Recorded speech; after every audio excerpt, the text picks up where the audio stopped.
Hello everyone, it's Old Guardian here.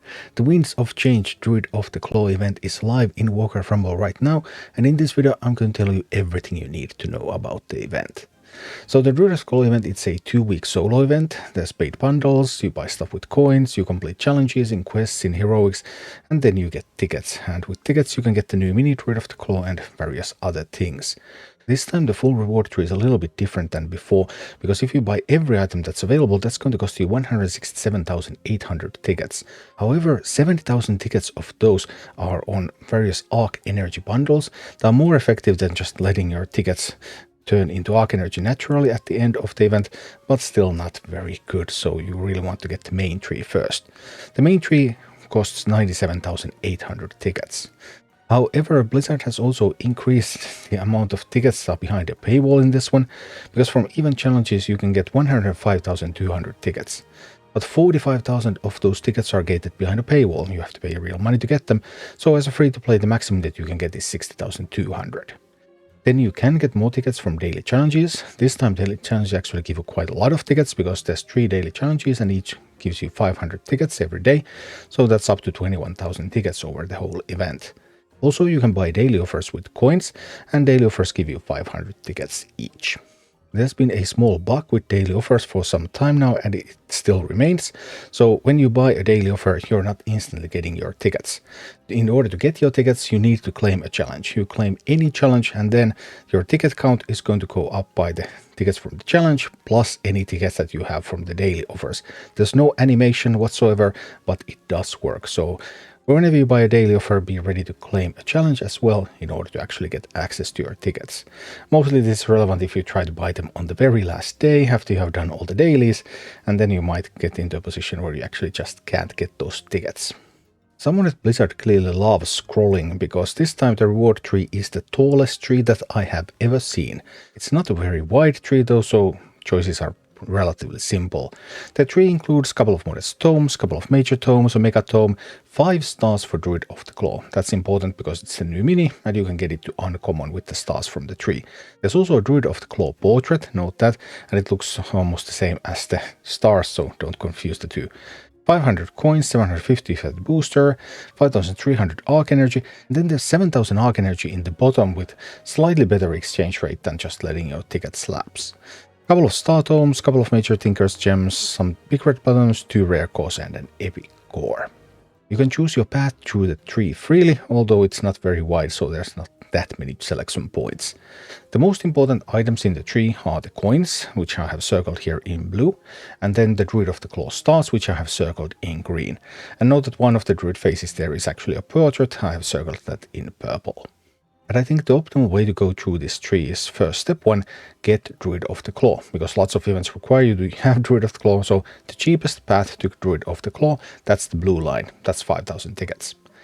The second step, get uncommon Druid of the Claw, so that you can get some levels and a talent on it, and in order to do that, you need to follow the green lines. That's going to cost you 24,700 tickets, and at the end of that, you're going to have enough stars to upgrade your Druid to uncommon. Then, as the third step, pick up the rest of the coins, so the gray lines there give you all the coins that are in the tree, and now you have picked up all the most important things. You have spent 37,300 tickets, and you have all the Druid stars, you have all the coins, and some of the other good stuff. And from here, then you can start picking up whatever good stuff you need. It might depend on your account state a little bit. So there's some more stars, there's another star tome left, there's some Arc Energy, there's a mega tome, there's an epic core.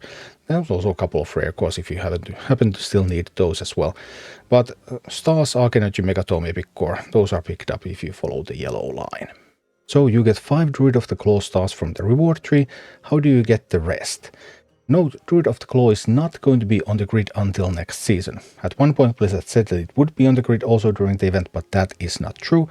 It is not going to be on the grid during the event, only in the next season. It's not time limited either.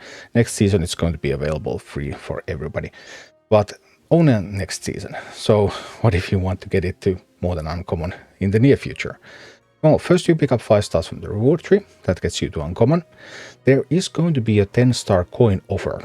For 2,500 coins, it includes 10 stars and a bunch of other stuff, and that's going to come on January 15th. So then you can get the Druid of the Claw into rare without spending any real money. Although you can also get it to rare right now by spending some real money. So there's a paid bundles, there's this chain. So once you buy one of the bundles, then the next one opens. And the first one is 10 stars for $9.99, and that's enough to get it to rare as well, in addition to the reward tree. The next one is 15 stars for $14.99, and if you also pick up the coin offer on January 15th, then you will have enough stars to get it to epic. The next one after that is 15 stars for $19.99, which would be required to get it to epic right now. And then finally, there's going to be 20 stars for $39.99, and if you pick up that offer too, then you can get it to legendary. So this time there is clear progression on rarity levels with the bundles. At one point, Blizzard tried to be a little bit smart and gave you bundles that left you 1 star away from important milestones, but this time there's none of that going on. When you buy the bundles, you can progress quite steadily. The Druid of the Claw event also features a special quest as the middle quest, and in middle quest Ursius is always going to be the boss. And Ursius is going to summon some bears, and these bears are also going to taunt. And there's going to be summoned at 20% health in intervals, so when you engage Ursius, he summons the first ones, then at 80%, 60%, 40%, 20%. If you just try to blast through Ursius, you can easily get into a position where you're actually going to get overwhelmed. You don't manage to kill it, and then there's going to be a lot of bears and they're going to come at you. But, well, when you play it, you will find out. There are also hibernating bears on the maps. They are woken by moving a bear mini, a beast mini, or a Cenarian mini next to them. And then they join the army of whoever wakes them up. So if the boss moves one of those minis next to the bears, then they're going to join the boss's army. If you do that, then they're going to join your army. And here are some sample armies that I have used for this quest. Anubarak is by far the easiest boss. The beetles are beasts and they will wake up bears. So Anubarak, just doing usual Anubarak stuff, and you're just going to blast through the quest really easily. With others, remember to bring some bear, beast or Cenarian minis so that you can wake up those bears. Quillbor, for example, is fantastic. It's a beast, it's an unbound, so you can just drop it on the bear and the bear is going to wake up and join your side. Malfurion also was pretty easy with this, and then I also did some with Tyrion, and if you don't have those split leaders, then sadly the quest is going to be somewhat more difficult, but it's doable also with other leaders. Just remember to bring something that will enable you to get those bears on your side. Finally, a couple of notes about the event challenges. There are no particularly difficult challenges this time, but there's a couple that are maybe a little bit tricky. First of all, there's 2 challenges that actually require you to have a specific talent for your Druid of the Claw. There's heal units with Druid of the Claw's rejuvenation talent. Well, then you have to have rejuvenation talent. And then there's take towers with Druid of the Claw's leader of the pack. Leader of the pack is another talent, so then you would have to have that one. However, you may also be able to get progress in PvP if your opponent has a Druid of the Claw with the specific talent. This has worked in some previous events as well. This has been confirmed at least for rejuvenation, but still finding opponents in PvP for that can be too tricky, so maybe it's not a really good way to complete these. Also, the PvP challenges. This time the PvP challenges require you to win games, including the dailies. The dailies also require to win games, not just play games. So that is a considerable downgrade compared to previous events. And yeah, that just makes this event more tedious. This event is a little bit more cumbersome and a little bit more tedious than most events.